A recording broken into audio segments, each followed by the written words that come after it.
Hello, So, Scott. Perry, we were talking about lunatics and crazy people and nuts people on Earth, while people who aren't burdened with a subconscious mind wait patiently in the wings to go on a show with us or be guys like Terrellian or some of these other humans from other worlds. They sit and watch us jibber jabber before a show and they just go, oh, God, these people on Earth are nuts. You know, they have to be patient like you can imagine. So we're going to join them soon for this show, for the benefit of the listeners, for you, Perry, for me, for everyone. Even for the benefit of that little kitty over there who's now gone and already up there out of his body above the earth waiting for us with friends from out of town. When I say friends from out of town, I mean people from other worlds that did not grow up on earth and who do not have subconscious minds at all. Do you know what that's like to work with people who don't have the subconscious fear and trauma, doubt and fear and death and fear and this and that that people on earth have? It's very refreshing not to have to watch people be reactive to everything you say and do in negative ways because they're conditioned to it, to be reactive. It's how tyrants control them, keep them agitated, keep them afraid of something, afraid of the present on earth, afraid of the end of the world, Armageddon, afraid of the future, fear of death. They're going to lose a body. I say, so what? So what? You're going to lose another body? How many billions of times have you done that? See, people don't remember. They've already done this so many times. It's a joke. It's ridiculous for them to think in terms of God's will being you're supposed to incarnate for 1 billion lifetimes, unconscious each time in a new baby body and not know anything, and then somehow miraculously get it right. Pay off your karma. Pay off your sin, whatever. Those are the teachings of tyrant kings controlling priestcraft and the past of this planet, and nothing more. I'm sorry to have to say that and pop that bubble, but let's face it, the world's religions that don't get along with each other, even in their own sect, from one Muslim sect to another, or one Christian area to another, or anything else, Buddhist sects, they don't get along. They don't see eye to eye. And they haven't been able to affect solving or harmonizing the people on this planet in one benevolent government in the whole time. They have a recorded history. And that recorded history isn't even the real one. It doesn't go back anywhere near far enough. So, we got people on Earth who don't know who they are. They don't know where they came from before this life. They have a body they have to grow up and run. Their peers and parents and governments around them don't teach them anything worth teaching, except how to make money or how to work, pay taxes, and that's nothing, meaningless in the scheme of things, absolutely pointless. You have to pay for the right to be born on a planet. That's just an elite trying to control a mass of people. Condition them to the use of things like money, which we have to all use here because everybody's conditioned to it. If you go to a Del Taco and want to buy a taco, you can't do it without this paper with ink on it or digits in a computer on a debit card because everybody's conditioned to it. But it's not real. It doesn't really exist. There's no real wealth backing money, no gold, no silver, no platinum behind any of it. That's brainwashing. And no, I'm not saying you should give up your money and go live in a teepee, and then because that's just stupid. That's just giving away your right to have any kind of a choice in life, to be successful or raise a family or whatever. But the reason we exist is not to have kids or to raise families, to grow old and die and watch them. That's just an illusion. That's not why we exist as beings. That's just a secondary side effect of the real purpose. The real purpose, well, as to why we exist as beings, and not bodies or a brain, but the spherical or Atma itself, what people call soul without knowing what it is or what to do with it, the real self. That's the knower. And it doesn't look, and when it's awake, it doesn't look at bodies as if that's who they are. If you look in a mirror as an Atma, you're going to be a sphere hovering above your head, looking at your eyes and your body, looking in the mirror at your body, but you're seeing yourself also. And the Atma is seeing the Atma, not with physical eyes, but with the higher faculties of what's in these layers of the sphere that make up the Atma itself. That's the difference between being enlightened and being a brick, or being free and being trapped by being misdirected to use one of the highest faculties of the Atma, creative imagination, to send out into the universe, into the omnipresent energy that supports it, which people call divine spirit without really understanding what it is. We're not supposed to pray to it. It's a co-creator with us. It's the one power behind all things. It comes from a source far above the planes that people know of on Earth, far above the void that certain esoteric groups know. We all come from there originally as Atmas, not bodies that learn how to run bodies. Those are just machines of a type, like a human body that runs at 98.7 degrees Fahrenheit and is a carbon-based atomic structure with genomes that make up the chromosomes. And that's just the body thing, the brain and the billion cells in the brain. It's just to run the body. It has nothing to do with intelligence. It has nothing to do with emotion. The body does not run itself. The real being runs it, or it sits there and goes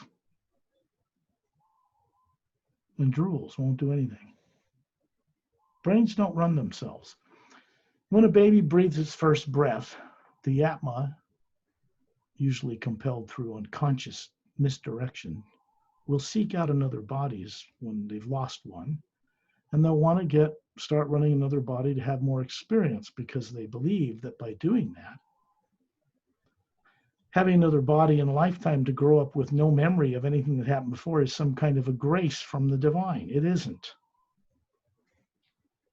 Because they come into this life with no memory, no wisdom from other times around the wheel, from other lives and other planets and other dimensions, which they've had. It's all occluded, suppressed. And they come into this life expecting to know stuff like they knew it before they had a body here, and then they try to push different areas of the brain to get things to work, and they find out that certain genomes, the billion of them or so that make up the twin-stranded DNA, are shut off like switches. And they push them and they don't work. That's the condition of Atmas running bodies on Earth today. It isn't who they originally were. It's not what they are capable of knowing. So much has to be remembered or recalled for a being to be enlightened. When the physical body and brain a person grows up to be an adult, starts taking in the greater wisdom of maturity, but not from Earth, not from its life growing up to 18 or 20 years. That starts to come in from a body they're running 4 dimensions up from here. Mental plane. They're physical planes of matter, but on a higher frequency. These higher heavens talked about in scriptures around the world. The ones they talk about are in the 4 lower dimensions of time and space, and the beings that run them are tyrants. They compel people to reincarnate with no memory over and over again until you finally get fed up with it and you stop agreeing with it. You stop doing it. And then you start working into mastery to be what we're expected to be, which is a conscious co-creator with the source behind all life itself. We're not meant to worship it. We're meant to respect it, yes, and each other and all life. To do that, you have to respect all the life that's in the entire thing, and the great vast majority of it is not on Earth, it's out there. Unless you can embrace an imaginative understanding of what's out there, which the Atma can do, not a brain and a body in one lifetime, the Atma that runs it can do that, then you can't have the freedom you seek, because it requires a responsible nature that goes with that freedom. And that is to co-create new, wondrous ways of doing things for the uplifting benefit of all life. And if you use energy any other way, you're going to trap yourself in a body on Earth thinking you're a body when you look in a mirror. That's what people have done over a vast period of time. The primary implant thing that I talk about from reptilians formerly, through the misuse of science that they perverted on a planet they conquered once that had humans on it, developed science to keep people from ever having a subconscious mind, they reversed that. And when it could get away with capturing somebody on a Galactic Alliance ship somewhere way out where it's dangerous and somehow kill them and compel them to incarnate on planet Earth like a political prisoner with no memory, compulsively desiring to reincarnate with no memory. That is the trap that was created. But the problem existed long before that misuse of science was brought into play about 500,000 years ago, prior to the end of a great war, where these tyrant races were defeated. Their homeworlds weren't destroyed. Then there was a policing action that went on to keep them from ever doing it again. And they still travel the universe trying to beg, borrow, and steal humans who they envy. And they want to just do something mean to them and stick them on Earth. A lot of people that have disappeared in the universe over that time through a kind of a Cold War ended up on Earth with no memory. So the Atma we're talking about now cannot be destroyed or harmed by nuclear bombs, hydrogen bombs, death rays, or ship weapons, or anti-gravity, or the heat of the sun, or nuclear explosions, or anything. Physical bodies, yes. The Atma that runs them, the real life force itself, no. Because it isn't nuclear or atomic in nature. It is not made of matter. It's not made of electrons and protons and neutrons and atoms. The energy in space they used to call dark matter, some of them that are less aware still do, but the more advanced scientists even on Earth know that that energy in the void of space is packed full of some kind of powerful energy. There's no oxygen, so they call it a void, but it's not a void. It appears black or empty to human eyes because human eyes can't see into a high enough frequency to see how brightly lit up it is. So when you're out of your body above the Earth and you look at this, it appears to be a white golden light everywhere, supporting the planets that are spinning, moons around them, and suns exploding with their nuclear power. There's an energy behind all of that that supports it. That is what some people call 0-point energy or toroidal energy. It's the energy of the universe, but it's not physical matter. They even know this in the CERN Super Collider in Switzerland, when they bombard particles at near the speed of light and they measure this energy that's going on behind matter. They don't know what it is or what it does. They just know it's there. So they call it the God particle, appropriately. They're heading in the right direction, but they don't understand yet what to do with it. At least non-classified scientists certainly don't. The more classified ones know about anti-gravity and how it works and have reverse engineered some stuff like that, even on this planet. It's all classified. And they have a limited use of such things in craft. But they can't travel the stars at great distances because you have to work with that toroidal or 0-point energy in a conscious way, telepathically as a being, to get it to work. Mechanical devices don't make it work by itself. It's like if you want to play in the universe and travel between galaxies in physical craft, or if you want to travel as an Atma out of your body and go into the higher dimensions from where you originated and return, then you have to work with that one energy, and it's one energy that's behind all of the different dimensional levels supporting them. It's a living conscious energy. People on Earth call it divine spirit and pray to it, but that's not the right thing to do, because it only listens to or responds to the creative imagination. What you imagine, good or bad, it co-creates that with us. It is unbiased. It doesn't take favors. Think of it as a teacher. We're supposed to learn how to use this ability to imagine new things in kind, wondrous ways for the good of all life, not in power ways and let's hate military, let's hate each other's countries, and let's fight it out.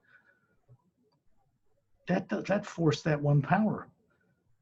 There's a new ray in that one power, that you sound, that first sound behind creation. What people call divine spirit is a first word, but it's not a written word, it's a sound.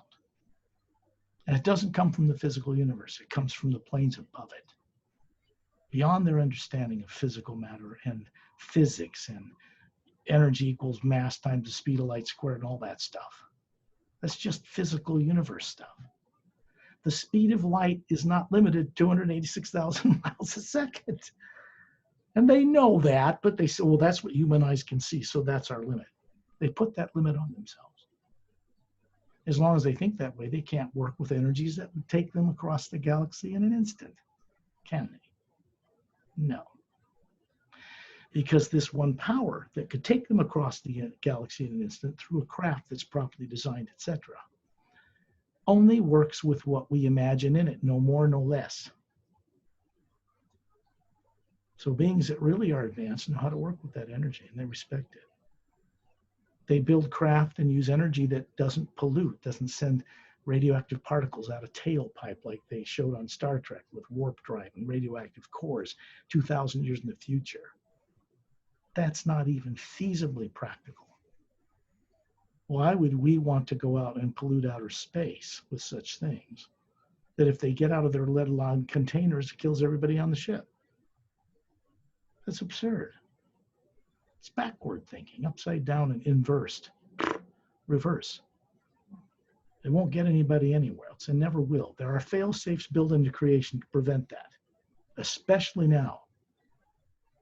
And races that are very advanced out among the stars that do this are not going to tolerate people on Earth coming out there and vomiting their crazy, tiny little consciousnesses of power and war and one country versus another, one religion hating another, go out there and throw it on them because they're not going to tolerate it, and they don't. So our solar system is quarantined. It means that we're kept from traveling out among the stars outside of our own system because we're dangerous. People on Earth cannot be trustworthy or trusted to do that. They're going to take a U.S. Space Force idea out there as opposed to a China's force or a Putin Space Force and go out there and try to mix it up. And if we work together as one government, as one people in a kind way, sure, we'd be allowed to go out there.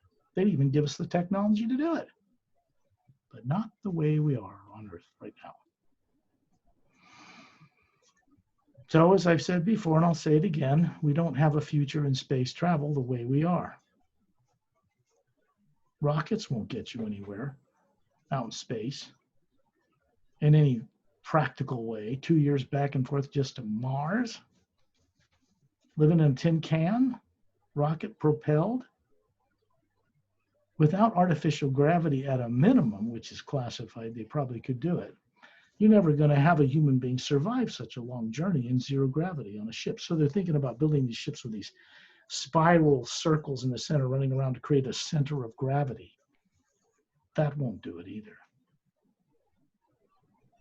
People need to be able to stand and move around as if they were on the Earth when they travel in ships among the stars. People that do this have ships with their own electromagnetic field around them. So whether they're upside down or sideways compared to Earth, they always feel right side up. And the idea of G-forces pulling on them from the gravity, which could kill people in a jet aircraft if they go too fast or curve too sharp a turn. These craft you don't feel those things, inertial forces like that. You know, these people come up with this idea of inertial dampening, you know, like to take care of the stresses in a warp core radioactive type driven ship or ion propulsion or anything like that. Isn't going to cut it.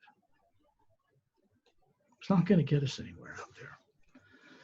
You can't use destructive polluting energy to power ships and get across the stars faster than the speed of what they think the limit of light is, because there is no such limit. People want to create, invent devices that will do this, even reverse engineering alien craft. In order to actually do it, they're going to have to change their consciousness a great deal first. Or they're simply going to be prevented from getting out there. Things just don't work. The warp drive doesn't work. Things happen they can't explain. So we're going to have to play with kindly with more advanced human and other races among the stars if we want to play out there. And that means Earth must, of necessity, go through a great change. I don't mean an Armageddon or the end of the world, but a great change in consciousness, yes. It must. I would say at this point it's inevitable. People that think they have power on Earth already know they aren't going to prevent this because it's moving through our solar system, through this planet, and this system's quarantined. It involves an energy that is not possible to be controlled or manipulated by them in any way, shape, or form. And it's moving in one direction. So that's kind of, how the past prophesied destructive destiny for Earth has been permanently altered. A little over 8 years ago, Earth time now, way up in the upper planes and throughout the outside in the galaxy amongst kind spacefaring races, they've changed too recently. So we have in the Mayan calendar this that ended in like December 2012 or something. Then a new one started, and then the Mayans, who are simple people, the shamans who know how to read their own calendar, never really stated that the end of that calendar would be the end of the world, like so many people put out on the internet. They stated that they don't really understand the forms it will take, but they do know certainty that the end of this one calendar and what it goes into after that is the end of the experiment of evil on Earth. Whatever that means. So I utilize that bit of information. It's even in the front of the Say Raise Agenda book because of my own separate, independent, direct experience-based explorations into hidden truth out there in the universe as an Atma and with beings from other worlds. In doing my research, I found this to be also true, but in ways that people on Earth don't understand yet. So I do this work, like this little radio show with you, Perry, to assist people to hear things they've never heard from anybody else before on this planet in this way. The end of the experiment evil on Earth, for instance. The atmospherical, not a body. Soul, people talk about it and blab it all day long from the pulpit. Churches around the world, or synagogues or whatever, mosques. They don't know what it is, what structure it looks like, how it looks, what to do with it. They just believe in it. And then when they die, they'll somehow go find it out. That's not the nature of the Atma. The nature of the Atma or soul is that it knows itself as a conscious being capable of knowing its purpose and co-creating with the source behind all life, what they call the Supreme Being.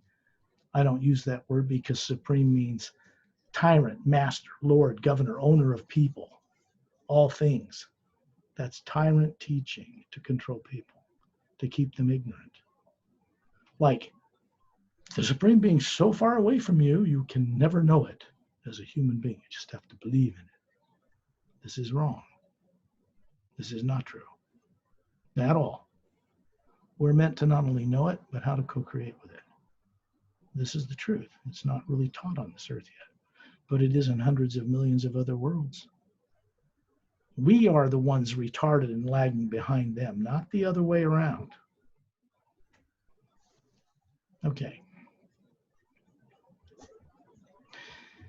I will share this kind of information again and again, but in different ways, from different angles and different ways of approaching it, so that people on Earth have an opportunity to hear it, be surprised by it. And they're going to find that the telepathic nature of what I do with friends not from Earth, to the telepathic nature of beings who don't know they are, begins to stimulate gradually and carefully the awakening of their own understanding of the truth of this off-world, hidden truth revealed kind of thing. So people have to have, and it's set up for them to have their own direct experience with recovering what they once knew as an Atma, not a brain or body, not a lifetime. And then the next step is recovering their ability to co-create with the source. And then whole planets of people out there are run with beings on the entire world, including the governments that know this. Can you imagine how children, as you call them, would grow up in a world like that? From parents and governments that are benevolent, tell them the truth and don't lie to them? Wow. People think that would be heaven, and it would be for being on a planet in the physical universe. But for many worlds out there, and the beings that live on them now and trade with no money, that's just normal. So we really think we're going to go out with our little abusive, lying, deceptive consciousness of people out there and go mix it up with those folks and plant an American flag on one of their moons and mine them? No. How about never? No. Because space is already occupied by more advanced races, predominantly. So we have to kind of move on up into their level if we want to play among the stars in the physical universe and live much longer lives, and know that we're running a body, that we're not a body, and all this good stuff. Okay. So Perry, do you have any questions you would like to ask before we go on a journey? No, I don't have, but Scott, I would like you to recommend people about your books, and it could be great if you can have a movie from the books, can make a movie. Well, the screenplays are written and they are designed to do that. Part of that has to do with enough people on Earth being conscious enough to create it into reality. I can't just force it on them. That's not my place. Okay. And for now, I will keep. Okay, you're going to get your books, right?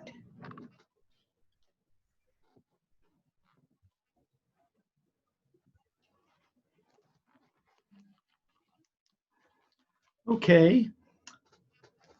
This is the actual Sayre's agenda, as people would get it from Amazon or Barnes & Noble or Ingram Spark, or order it through a bookstore around the world, or get an ebook of it instead of a printed paperback.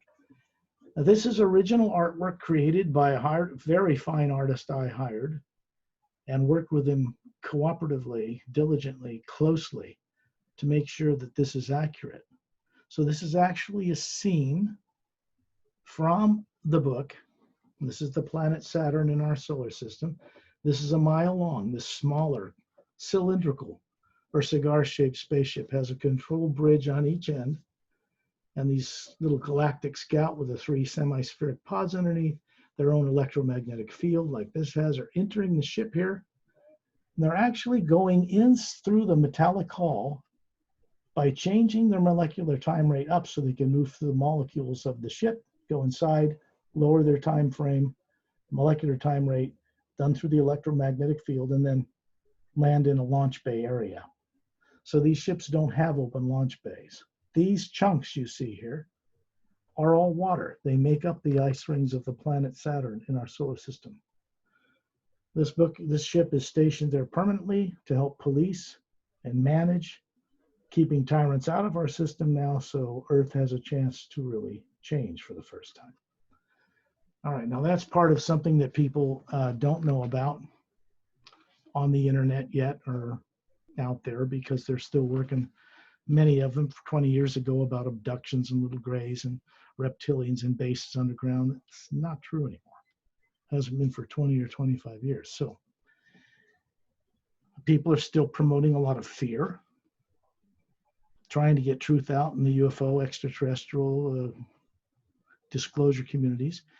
And unfortunately, when they do that, they're putting out a creative imagination that contains fear of the hidden government or Illuminati or negative ET races, and they put out good stuff and bad stuff, and it's kind of a mix. And that just serves to keep people in fear and doubt. Doesn't really help, honestly. And so you can have this stuff going on for 20, 30 years in late night radio, and the world still is messed up. Doesn't change anything. Because people are still creating the trap here through the misuse and misunderstanding of how to use their imagination properly.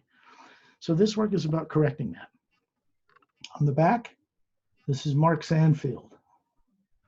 Actual actors were hired to play these roles for this book, which is how really high quality covers are made. This is proprietary art. It's original. It's not taken from the internet. If you can see this, you can see 3 assailants down here aiming beam weapons at this guy and dressed in black clothing, try to kill him. He's in a solo camping trip, and there's tents back here in the high Sierras, and a ship is beaming him to safety at the last moment. One of these beams is blowing out a section of a tree here, hundreds of feet high, and it drops to the stump and falls over, nearly hits these guys. So these are scenes from the book. This is about extraterrestrials and their nature, what's changed for them regarding Earth in recent years, taking place now. Part of this book, the second half of it, has not yet happened. Can't explain it. It's better people read it than they'll understand it. In the back, and there are, hold on, there are exercise at the yeah, end I'm getting to that. Yeah. Okay. In the back of the book, after you go through the journey, which is an experience like an interdimensional doorway, there's a telepathic nature of the first sound behind creation connected to the book. All right, this is the way it reads. The Savior's Agenda Preliminary Techniques section. The section has a technique involving the first sound behind creation, first word, first half of the word human, that's designed to help a person recover what has been suppressed in their subconscious about who they are, not a body, and what they're capable of. That's the premise of it. There is an individual technique for each of the 29 chapters and one for the prologue, and preparatory techniques before you do the prologue, so people could actually use these to go back into these chapters where hidden truth is revealed. Say they have a dream at night, they wake up in the morning and they're on a ship on another planet walking down a violet beach. They don't know what to do with it or what it means. Go back into one of these chapters that is similar in revealing certain things. And they pick one and start working with it so that they can start to have a conscious awareness of what that experience they've recovered is all about. Yeah. Can I show the exercise that I keep doing it, practicing it now? On page 324, 327, and 333. Wonderful experience happening to me. So I like people who listen to our show can have those experiences too. Okay, sure. Go ahead. 324. Do you want me to read it? Yes. Okay, this is in bold. This is a technique that's in the back of the book. Now, I realize that people in Thailand don't speak English or read it, but Perry does. So I think she's translated a couple of these techniques and given them to some people there so that they can use these with the book, put the book under their pillow at night, and it can actually work these exercises. So that's much appreciated, Perry, that You're welcome. Because you're capable of doing it. You should be doing it. Of course, it helps advance you. It's good. It's good. Okay, this says, this is something you would say when you've sent out this you for several times, and you've got this telepathic link to the pure energy behind creation, 0 point, toroidal. That energy in the void of space is not matter. It's not nuclear. Key for scientists. It is energy, but it doesn't come under the heading of physics that way.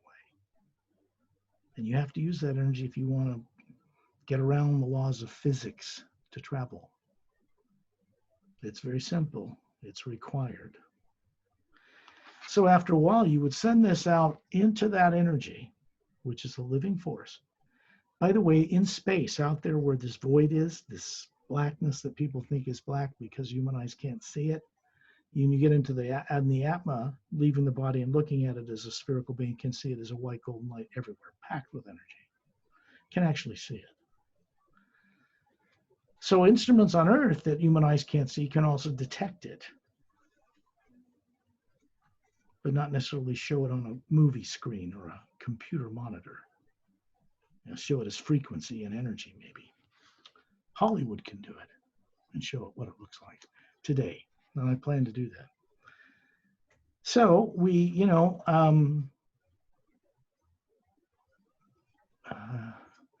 some people that have supported my work financially have come and gone through the pandemic and all, but someone else on a much higher level of finance is being prepared to come into this. So they can contact me when they're ready and they'll know it. I will put that on in your show. But here's what you would send out after you've gone into a deep enough state. Usually the body goes into the sleep state like you put in it at night. You call it a deeper meditation or contemplation. But really what's happening is you, the being, are making the pineal gland secrete serotonin, melatonin, which are chemicals that run the body in automatic, get the heart working, lungs working, breathing while you're gone. And an energy link is tied to that body from the white core of the sphere that you are as a solar atma. And that is not breakable by any weapon or device.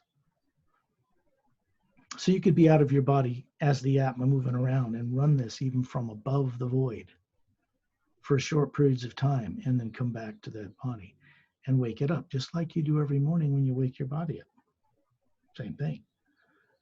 So people don't understand how effortless this can be until they get used to it, comfortable with understanding it. So we send out this statement, first one you want me to read. On page 324, it says, safely show me the ability to directly connect to the ray, which is a new kind of consciousness in the omnipresent first sound itself, divine spirit. Safely show me the ability to directly connect to the ray within the hue, first half of the word human, and ever more greatly awaken the knowing experience of the new ray's consciousness liberating qualities. Show me what is now underway in the universe and hidden behind the scenes on earth that has begun the process to permanently liberate covertly suppressed people worldwide. That's one. And then you had another page, I think. 327. This one is longer than previous one. Well, there's 4 on this page. Correct. That are part of the exercise for chapter 25, titled There's No Place Like Home. And this title means there's no place like home for people who recover who they are, who return to their home planet because they didn't originate here. That's what that chapter is about. And then when you go into this one, there are 3 things that you can send out telepathically. It's like putting out the imagination to this omnipresent spirit, this living energy that co-creates with us what we imagine in it, far beyond prayer. Most people's prayers are selfish in nature, not all, or they want to get things from God or whatever, but it's not the best way to go about it. This omnipresent thing they pray to works only with their creative imagination, not with words. So what they're imagining has a great deal to do with what it does with them. And this is how we would say this. Safely show me at night my true origins on other world systems and higher dimensions while I'm out of my sleeping physical body exploring the grand multidimensional universe. The next one. Assist me to experience my real higher nature, what I was and wisely knew before I came to this planet and began incarnating with all former memory occluded and suppressed in physical earth human bodies. The next one. Reveal ever more deeply during my dreams my experiential background in the multidimensional universe. And the last one down here. I am ready to go on a fully aware journey to Prime Creator. This is what the most advanced races out among the stars call the source behind life. They don't call it Supreme Being or God or put it on a pedestal or worship it. They know what it is. They respect it and each other. That's real divine love. Not the mushy stuff people are thinking about. Respecting all life, the Atmas that run bodies, gets people beyond prejudice, bigotry, and bias, narrow-minded thinking, and all that stuff, because they begin to see who and what they are that isn't one of those bodies. Never was, never will be. So I'll read this. I'm ready to go on a fully aware journey to Prime Creator, to the source behind and supporting all life in the grand multidimensional universe. I know that I am capable of recalling the experience of what I really am, and my higher true co-creative destiny with the benevolent Prime Creator, what people on earth refer to as the Supreme Being. I am also ready to temporarily leave my physical body to journey home in order to return to my body again as a free being, who can help bring about the uplifting transformation to planet Earth, its people, and the entire lower dimensions of the grand multidimensional universe. Those are the ones that help you. That's just for one experience or one chapter out of 29. So thank you for bringing that up. It will help people understand more about how this book. Yeah, may I add to it more, little more, Scott? Like to get experience, I would recommend people listen to our shows more to understand, to get their consciousness like uplifting and get more energy, and read your books. That's very important, and to go on these exercises, and then you will get experience. I mean, this is what I do, okay? Well, this is another book I have published called The Emerald Doorway. It is the first book of 3 written books called the Parallel Time Trilogy. This on the front cover is proprietary copyrighted art. It's original artwork for the cover, not created from the internet. And this is what the Atma or soul looks like. It has a structure and layers through the spectrum of light from a white core with little teardrop shapes that make up these layers. And each one is a higher faculty of being, a co-creative ability with the source itself. This is what we are in creation is the image likeness of the source, not one of these. I got that all wrong on Earth, and that's why they don't know more than they do now. These beings, Kalam, Melina, Master Ramu, is holding a quartz crystal staff glowing with gold light that has an Egyptian ankh on the top of it. Let's see if I can hold it still enough. Yes, it's good. Which is a symbol for eternity. And then there's this little creature, Etta, who's a Dren. He's from a water-covered world, lives in volcanic chambers in a ecosystem wonderland, the bottom of the Oceana ocean, and he's silica-based.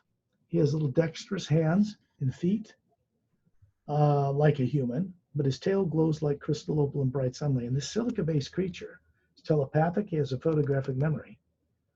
He is a master teacher, and he can levitate or fly through the air with anti-gravity abilities, an organic being. Very interesting. They're hovering on discs, anti-gravitic discs, that ground them to this, so they can fly on this and do loops and go through the air on this disc. And they've left Kalam's ship here in order for Ramu to have them meet this being who's come from this fifth reality above the void, known to certain groups on Earth. And what they don't know at this time is that one of these, like this, is hovering above their heads on a smaller scale.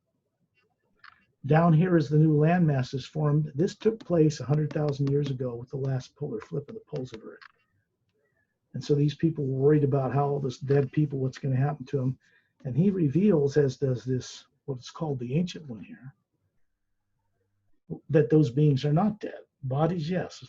They're going to be reincarnated in Earth's future. And they're on Earth today. So are the people that inhabited a planet called Maldek that blew up millions of years ago, which is now circling the orbit of a planet as the asteroid field between Mars and Jupiter. So this is a very bad guy holding Earth and a particular crystal, one of three. He's killed his master and stolen it, which gives him certain hyper psychic and higher abilities, paranormal functions abnormally, artificially before he's ready for them. But he wants to control things through force and power. Now, this book is about more of a hidden history of Earth that's revealed in it, involving extraterrestrials, good and bad, that have influenced the way Earth is today. So there are 30 illustrations in this book, highly resolved original artwork that show characters and scenes within the book, so it's very helpful in that regard. And here is what Etta looks like and Captain Kalam when you see them in the book itself. Mm-hmm. And there's Etta. I don't know how well you can see that. Yeah, we can. There we go. Now you can see his little hands and feet, 5 fingers and a thumb, 4 fingers and a thumb, and same with toes. He's like a human in that respect. But he's cute, he's adorable, he's levitating on the right, walking on the ground on the left, big bulbous blue eyes, has vocal cords and his photographic memory, and he's telepathic. And he's not human, and he's not from Earth. I can check this illusion from your website, Scott, right? I can see. You can see all those images much bigger at the website. Yeah, if you go to the book thing and drop it down, you'll see an illustration drop-down menu. You can click on it and review all those characters if you want. Or you can see them in the book as well. Mm-hmm. And you'll also be able to see the images of these books because I don't sell them at the websites. But the links to Barnes & Noble and Amazon and all that for ebooks or trade paperback are all there, so you don't have to hunt for them or where to go. You click on them, it goes right to the trustworthy online retail seller, and then it can be printed on demand and shipped anywhere in the world, most places. In Thailand, I know they don't have a Amazon so that you can get them ordered through a bookstore there.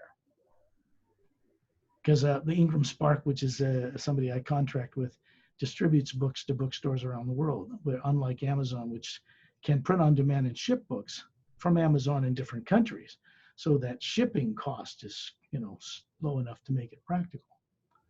It's not practical to print a book in the U.S. and send it to Germany. It costs $60 to $80. It's not practical. So this is how these things have to be done today in order to get these tools in the hands of people. Okay. Enough said on that. Let's go on a little journey. My site is located at the main site of 4 at paralleltime.com. That's spelled PARALLELTIME.com, just like the two words are spelled put together with no space. That will take you to the primary website. Okay. And go to the links under this video, Scott. They can check and go straight to your website. Right. When it's up on your YouTube channel, they're provided, so you can just click on them there. Perry and I make sure that the links work. Sometimes they don't when they're written out properly, and then they get sent through my Dropbox account and gets to her. Sometimes they don't work for some reason, so she can correct them on her end before she loads them up to the internet, and that's fine. So we make sure they work. Okay. If we go on a journey, the way we go about this, and I want to do what we did in a group private session in a different way, and go under the ocean on Earth, very grounded, and then go on to an ocean world that's mostly water covered on the other side of the Milky Way galaxy, and go into the bottom of that ocean and feel the difference in the energy, the charge that's in the water. We do this as the Atma, which means I go through a process where I help people get their body into the sleep or trance state they put it in every night anyway, except through my voice, through the telepathic way this is done, to the true telepathic nature of each being listening, whether they know it or not. There's a connection that's made. It's pure. It's not one that can control their people or their psyche or invade their consciousness or eavesdrop on them or anything like that. It is a pure connection from being to being, not brain to brain or body to body. From being to being that's running the brain and body, and that's spherical shaped energy. And then people work with daydreaming, just like they know what that is on Earth when they are sitting somewhere and bored or whatever, and they're thinking about being in the mountain or on the beach or seeing a beautiful hummingbird or looking at a waterfall or skiing on a snow slope or anything like that. It's not the brain in it's not the brain in the skull of a human body that sees any of that. That's when people daydream. Because the human brain doesn't have a camera and motion picture projector and a movie screen on which to show you things you imagine. It's not designed to do that. It just isn't. The being running the body is what sees this without realizing. The eyes and the brain are not seeing this. Physical eyes can see the light out in front of you, out in the distance through a window you're looking at, the room you're in, the chair you're sitting at, and all that. When you close the eyes and still imagine things, that is not the eyes or the brain doing that. This is very important for people to understand this, or they're not going to make very much progress in recovering who they are. I send out tones of the hue, the first half of the word human, hue woman, hue child, which is not owned by or patented by or copyrighted by or owned or possessed or anything by any organization or religious or otherwise on Earth, because it didn't get invented by anyone on Earth. It is a part of and a way of connecting to the universal, omnipresent living energy that is behind and supporting all creation. And anyone attempting to own or sell that, they are in trouble, ultimately, because it will not be contained or possessed or controlled by any individual Atma or being. It is designed, its way of doing things is to co-create with what we imagine. So you see, in this respect, we either set ourselves free by correcting what we imagine, or we continue to imagine what we're doing and trap ourselves with it. Okay.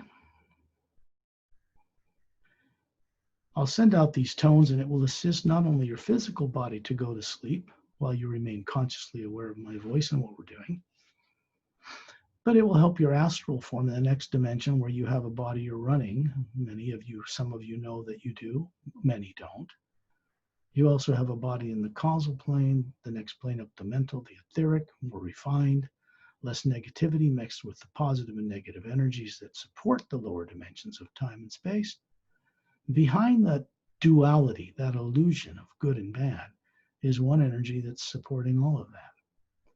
If you get across up to the void, that some people say there's nothing beyond that, which is not correct at all, and you have the light and wisdom to reverse across it, you come into the upper realms, the realities that exist in a pure positive energy, where no negative nature exists, and we all, each one of us, originate from there, not as a body or brain, but as the Atma or soul.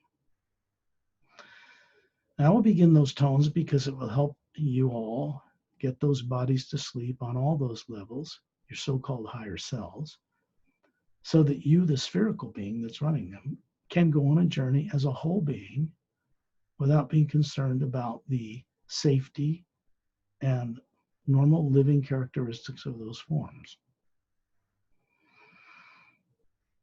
When you work in the hue, the first half of the word human, in this way, it provides a certain protection that I speak about, but it's important that people have the direct experience of awakening to the reality of this for themselves, this protection.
And the physical body goes to sleep in a trance state. You put it in every night because you're not trained from birth about any of this.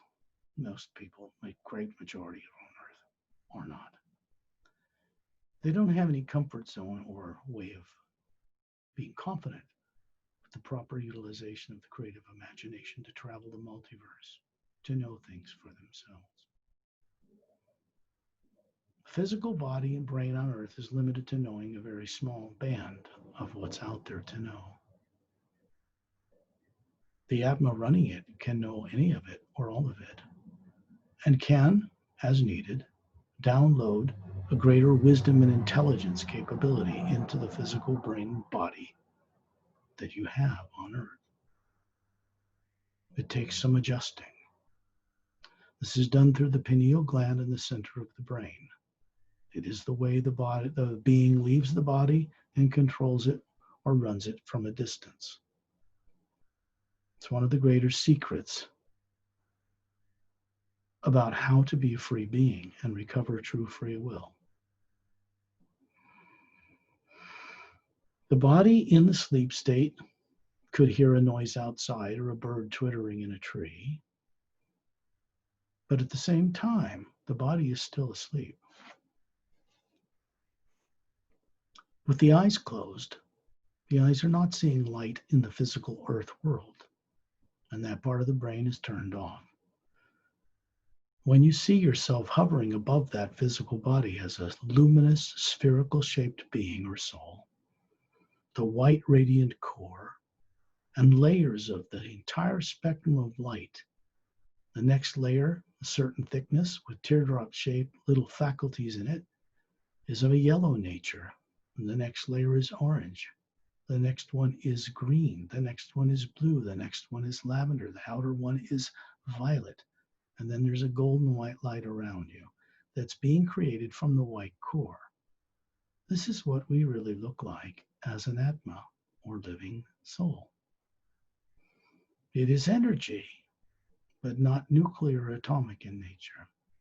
And when you see yourself hovering above, near the ceiling, looking at your body, with its eyes closed, sitting in a chair or lying down, whichever it may be, it's the real you looking at that body. The body is something you run. The brain does not run the body on its own. It doesn't think for itself or direct anything. You do, through the controlling pineal gland in the center of the brain. And then you get the body to go up and go get a bag of potato chips, for instance, at a store, because you first pictured it or imagined it. And then you motivate the brain and body to get up and go do it. It's like when you get in a car and put the key in the ignition and turn it on, it starts. Then you drive that car to the store. Well, it's the same thing with the Atma running the human body. It gets in, turns on the ignition, gets it running, gets it up, walks it to the car, goes to the store, etc. As a being, imagine being hovering above your body near the ceiling, maybe 3 feet across, nice big bright spherical energy. Then imagine yourself in the atmosphere of Earth, above where you live at 10,000 feet up. And you have telescopic photographic vision, and you can look down and see your body sitting there or lying there with the eyes closed. And the Atma that you are hovering above it near the ceiling, you can see right through the roof. And yet you are also this identical sphere hovering in the atmosphere at 10,000 feet. And when you look around you, you can see that whether it's day or night, the energy around you is brightly lit up. You can see all the stars in space, even in broad daylight, as the Atma. Then you find yourself in space, hovering above the planet, further out than the space shuttle ever flew. Perfectly at peace, serene. You don't breathe oxygen here. You don't feel heat or cold or radiation from the sun. And you find that you are with other beings in a circle as spherical beings, hovering around a friend of mine named Ambassador Torellian. He's from the Say race, human race, They immortalized their physical body out in the galaxies over 1 billion years ago. This does not mean they kept the body the same age. No, they dematerialized it as energy and stored it in one of the teardrops of their being. So when they need a physical body to carry out a mission, unlike us on Earth, they will work with the omnipresent hue, sound, the vibration and energy in space to simply fill that pattern of DNA and instantly create that form. And he's 18 feet tall.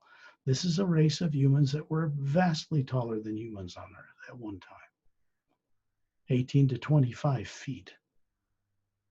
He has long, gently curving, white, blonde hair, deep blue eyes, bigger than that of a human on Earth, slightly pointed ears like an elf in a Greek gown with sandals. Looking at, he's holding 2 thumbs up, which is a channel of energy. If you look behind that body form, you'll see a sphere, a bit brighter than us, but like us, hovering there, running it. That is Turelian.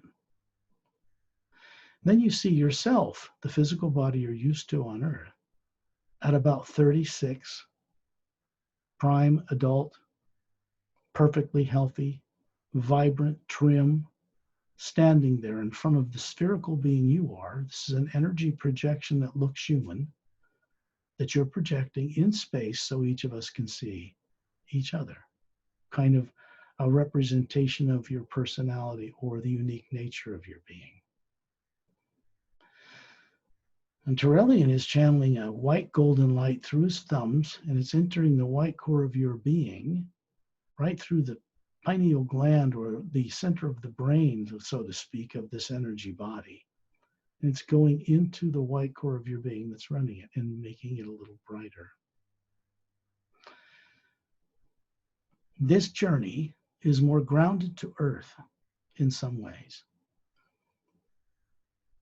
At the beginning, we're going to go into the bottom of Earth's deepest oceans, in the depth of the Pacific Ocean, between North America and Asia. You can see the Earth spinning below us on its axis with polar ice caps, and you can see the barren moon with craters all over it. No oxygen atmosphere, very little gravity. Does not turn on its axis as it revolves around the Earth. And that's a problem, because it should. Anyway, you look at this, and then you see the Pacific Ocean between the North American continent and Asia. And Turelian moves towards it, and we're all in a circle around him, including Etta, who I showed everyone earlier in this recording. About 3 feet long from the root of his tail to the tip of his nose, and he's hovering beside me, who looks kind of like Captain Calum in the Emerald Doorway book. Form I show people from the Atma I Am, about 36, perfectly healthy, trim, etc., like all of you. And then we're going down into the atmosphere of Earth as a group of Atmas hovering around Turelian like stars around the center of a galaxy. And you find we're hovering about 12 feet above the ocean in the Pacific, the very center of it. And then we plunge into it. And we're going several miles down. And near the bottom of the ocean, you don't feel the tremendous pressure. You can see life that's self-luminous down here. And in the distance, you can see a quite large golden pyramid with 4 sides and a quartz cap. And it's bigger than the one in Egypt. And we're going to go right through one of the walls of that pyramid, pass right through it. And then we're going to find ourselves in a huge pyramidal chamber. And in the center of it, sitting in the middle of a white marble floor, is a white alabaster type of fountain, 15 feet wide with scalloped edges.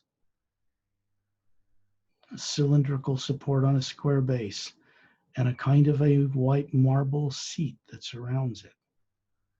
Standing in the middle of it is a being known as Satnam, who administers the Atma plane of soul that exists as the first reality above the void known to certain groups on Earth.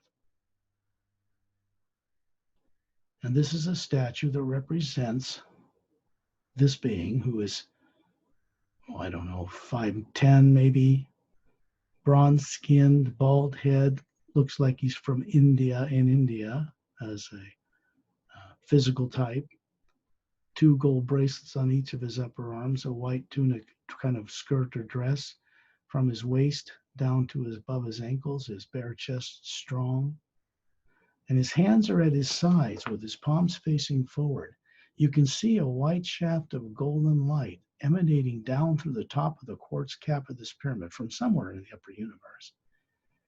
And it's filling, running right through him, through his hands, pouring from his palms, filling this bowl in an iridescent, shimmering, white golden water-like light that's pouring over the edges in a smooth sheet and disappearing in the ground. Goes into the center core of the earth.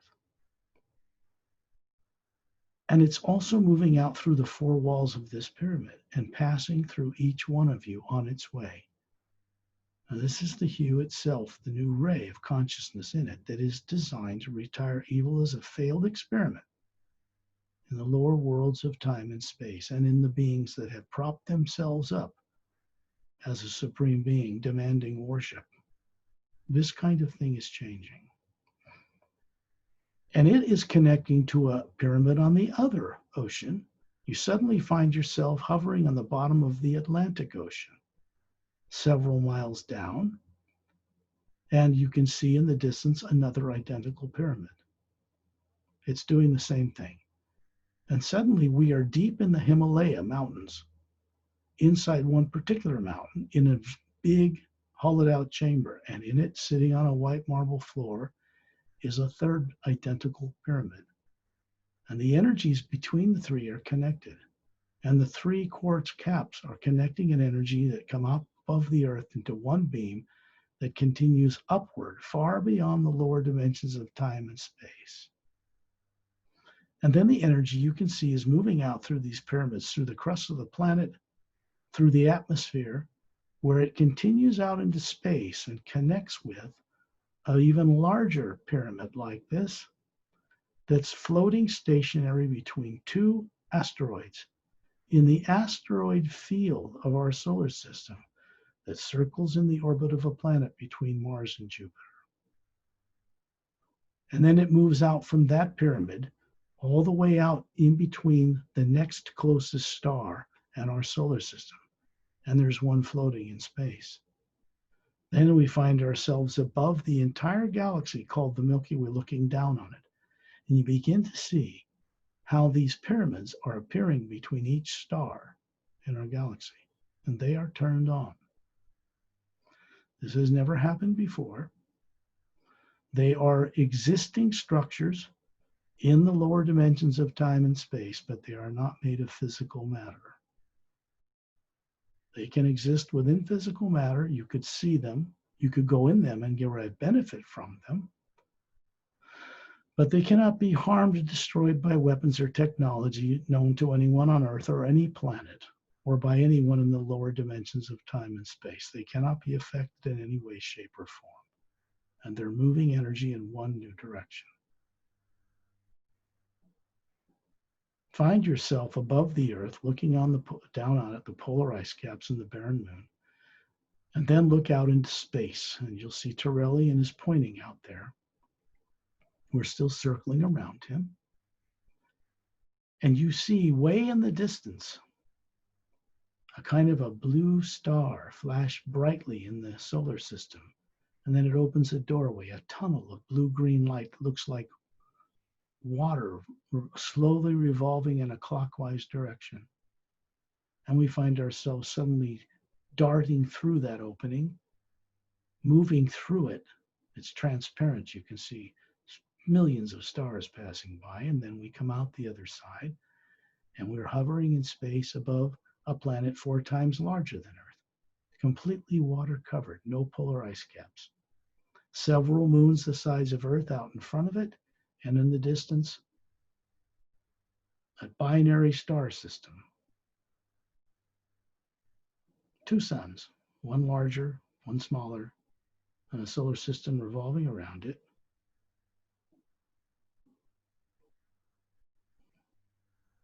And then you see down near the equator a couple of smaller islands positioned right over the equator and no other landmass. And you find ourselves hovering above these, 1,000 square mile islands or so. And on their surface in tropical paradise, a vibrant air, brilliant atmosphere. The ocean itself glows, so fully charged. You can see domed cities, large clear domes covering complexes, 3 pyramids in each one. A lake, a blue-green lake, little ivory dwelling domes and little white pathways winding around through them, and in the distance a semicircular little mountain range with waterfalls, put in each one for the aesthetic pleasure of the inhabitants. And you can see little clear, round tunnels connecting the different domes in jungle clearings throughout the islands, and they go down. The ones near the coast have these clear tunnels that go downward into the ocean depths, and we follow them. And now we are at 10,000 feet deep on this planet, at the bottom of the Oceana, ocean. This planet is in the 3rd higher parallel dimension of the physical universe out of 144 that make it up, before we run into a barrier that crosses over into what's known as the astral plane. So it's big. The Galactic Alliance, or what is called in my work the Galactic Interdimensional Alliance of Free Worlds, is not a federation. It is a harmonious alliance of world systems numbering in 450 million plus in just half of the Milky Way galaxy.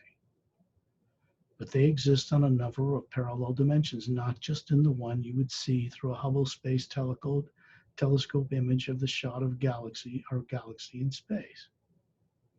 There are levels to it, each one vibrating at a different molecular time rate. We are in the 3rd one above the Earth you're familiar with. And here this huge world, ocean water covered, Oceana, exists. It's on the other side of the Milky Way galaxy in a higher parallel dimension. And at the 10,000 feet under this ocean, you can literally see the luminous quality of the ocean water, and you can feel it. You can breathe it in as the atmosphere. You can experience breathing this water through you and out of you. The physical form can be standing on the bottom of the ocean, just a few feet in front of the atma, that is pure energy that looks like you, and it can breathe in or out this water. And it's charged with a high, packed amount of what we call the hue, the first half of human, the first primordial sound supporting all creation. Much more deeply charged in this water than anything known on Earth, because the beings that live here are very advanced. You can see domed cities lit up with 3 golden-sided pyramids with quartz caps in each one, extending out in triangular patterns on the ocean floor with round, cylindrical, clear transport tubes between them. And then you can see Etta hovering with his tail glowing next to Turellian standing 18 feet tall in the ocean depths with all of us. And he darts around into the distance, passes through the dome nearest us, heads off towards the pyramids, and then suddenly appears again, hovering beside us. He's breathing the water in the form he's showing you. His real physical body is not under the ocean. Drens, the race he's from, don't breathe underwater. Next to him, you'll see a being who is about 6 feet tall with long, shiny black hair and big, beautiful green eyes, slightly pointed ears, pale green skin, pale blue skin, pardon me. And he's holding up his hands so that you can see there's little webs between them. And then he shows you his feet that are bare. He's like in a underwater kind of swimsuit, and you can see the webs between his toes. And he speaks to each one of you telepathically. You can hear his melodic male voice telling you that this is his home world, that he is showing you the body form he has in the dome, up on the surface on an island right now, where Etta is meeting with him in his physical form. But the Oceanian human beings can breathe underwater or on land. He lifts his neck and you can see 3 little slits on each side, very unobtrusive, not very apparent unless he lifts his neck and shows you. And he is breathing underwater to demonstrate what they do. And then you see him begin to dart off very fast, swimming towards the dome in the distance. There is an atmospherical like you, hovering above it, directing it. And then that body vanishes. You find yourself now above the planet Oceana, looking down on it with its moons and twin suns.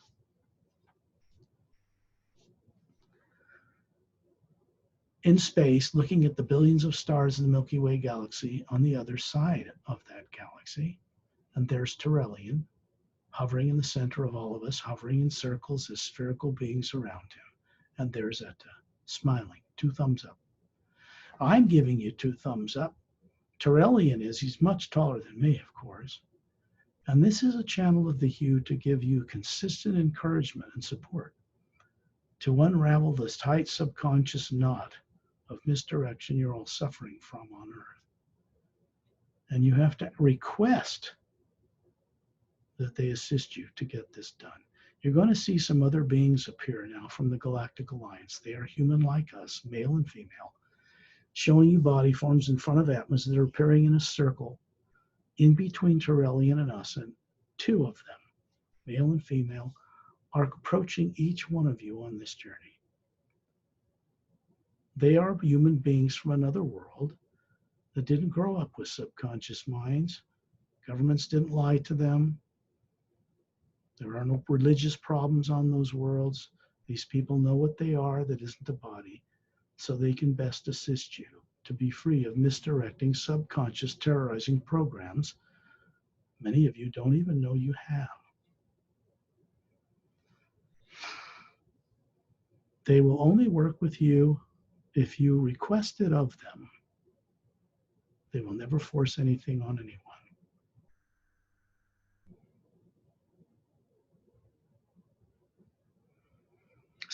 A couple, 2 couples you will meet in your journeys are named Dantiam, Tonaltiam, Shantiel, Tonaltiel, Dantiam, Lamtiam. That's correct. And they are about 36 in appearance, but quite adept at implant subconscious program removal. They work with each person in a way that will help them change their consciousness on Earth while living out an even more balanced life than they do now. This is how they work. And then you find this little portal, this interdimensional doorway of blue-green water whirling clockwise open up in front of us. And Turelian and myself and Etta and these couples that have appeared before each one of you, Galactic Alliance personnel, who have the ability to leave their bodies while they're stationed on a ship with 3 other couples running it while they sit in the back and leave their body to go on this journey. They are stationed in our solar system now 24/7. And you find that we are moving at tremendous speed as a group of beings through this vortex. When we come out the other side, you find that you are now hovering in space around Turelian above the planet Earth with the polar ice caps and barren moon, the one you're used to. Then you find yourself hovering above your body near the ceiling on Earth, looking down kindly upon it, knowing that you're running it and that you are something separate from the body that you activate and motivate and move. You see a little gold-white light extend from the white core of your being down into the top of your head, gently penetrating the pineal gland, the center of the brain, and then radiating out in an expanding sphere of light. Goes through your brain, giving you more access to more parts of it that are already mature and turned on that you don't normally use. And then it moves out through your body and continues out into the world, all the way down into the oceans till it connects with these fountains inside these 3 pyramids. 2 on the bottom of Earth's deepest oceans, and 1 inside a mountain hidden away in the Himalayan range. And you smile, knowing you're bringing back to this brain and body that never had any of this awareness or experience, the unique nature of this direct experience-based beyond Earth journey as the true Atma. And then when you're ready, open your eyes.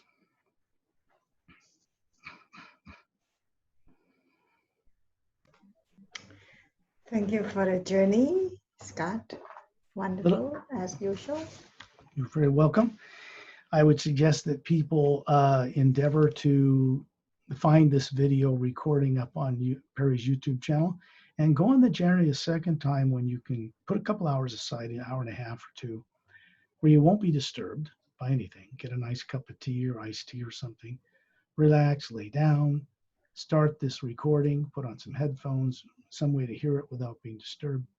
And then go on the journey a second time, and you will find, if you're sincere, I can assure you, you will find you will bring back much greater understanding of this journey the second time around. That's what I'll leave you with. Okay. So thank you, Perry, for having the courage to do this work, to put on this little radio show that goes on your YouTube channel. Some people have, I consider all people important, but some important people in business and Hollywood and everything else have at least contacted me because of this show. More to follow. It's just the beginning. You're welcome. So we have a very good opportunity to see a movie from your book, Scott. Yeah, the screenplays are written, and the first one I want to direct is called Parallel Time, the short movie, which has Etta in it, Kalim's scout ship, a little box that is a prop that's been developed with real gems on the surface that is triggered to open. Teleports a single actor from a special beach in Malibu in California to a parallel dimension on Earth with black sandy beaches and a single snow-capped mountain in the distance, and a domed city near its base to the left, and a waterfall cascading out of it. These are elements that are in the Parallel Time trilogy, starting with The Emerald Doorway. These are written books. One is published. The screenplays were written for the films before the books were wherever I went into the entire deeper adventure to write the books themselves. Then I had to rewrite the screenplays to match the depth that was revealed in those. So those are ready, and as a directorial debut, that will be Parallel Time, the short movie, because for the first time we can put in it a motion capture suit, a real actor portraying the emotional expressions and voice of Etta. We can put him, the ship, and the alternate reality in a short movie with real orchestral score. Would be expensive to do, but in this way we can introduce inner elements in the book that are in the Emerald Doorway book and distribute that as a DVD along with the books long before the actual films go into production. Nobody's ever done that before, so this will be a first. So Scott, those who are interested to make this movie, the movie, so they can contact you too, right? Yeah, they can do that, right? Uplifting the energy. When somebody gets the nudge, they'll know who they are. They can contact me through the contact page at paralleltime.com, and I will get that email. So I wish everybody a great journey tonight, today, wherever you are, and remember the first half of the word human. It is a key that opens a lock to the multiverse. Okay, thank you, Ben. See you next time. See you next time, Bye-bye. Perry. Bye.